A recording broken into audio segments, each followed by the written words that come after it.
And ironically, the majority of Protestants don't even accept 1948 as a fulfillment of any prophecy concerning Israel returning to the promised land. I don't know if you're aware of this. Michael Brown not only believes that 1948 is a fulfillment of prophecy, something that I was taught and instilled in me for many years when I returned to Christianity and went to dispensational churches.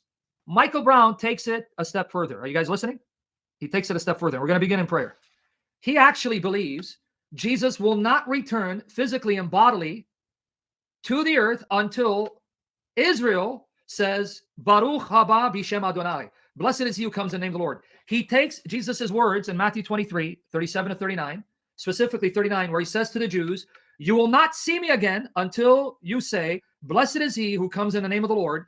And he says, this is referring to when the nation repents and then they call out to Jesus, then he'll return. And that has nothing to do with Matthew 23, 37, 39.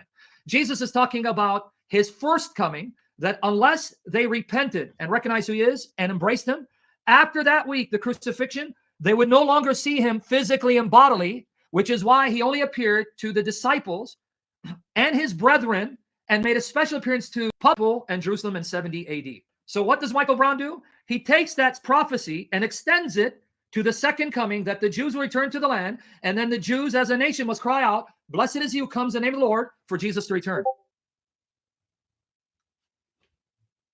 You believe that?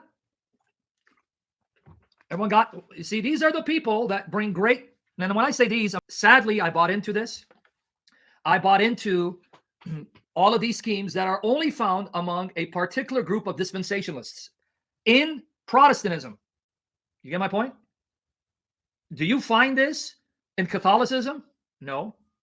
The Catechism identifies as a sign, right, a prerequisite, you might say, of Christ's second and final coming at the end of time, is a conversion of the Jews, a mass conversion of the Jews. It states the glorious Messiah's coming is suspended at every moment of history until his recognition by all Israel. The quote-unquote full inclusion of the Jews in the Messiah's salvation in the wake of the full number of the Gentiles will enable the people of God to achieve the measure of the stature of the fullness of Christ. And so the Catechism's teaching there that with this mass conversion of the Jews, that doesn't mean every single Jew will be converted, but it's speaking, generally speaking, a mass conversion of the Jews will enable the people of God to achieve their full stature. That means the second coming of Christ. So that's one sign that we can take to the bank there in light of the church's teaching. And then, of course, we have the prerequisite or the signs of the second coming, the great apostasy, the tribulation, and the Antichrist, right? And we get this from St. Paul in 2 Thessalonians chapter 2, verses 3 through 15, where he articulates these things. Yeah, this gentleman, I think he's a Zionist. He's sick in the head. So let me deal with him.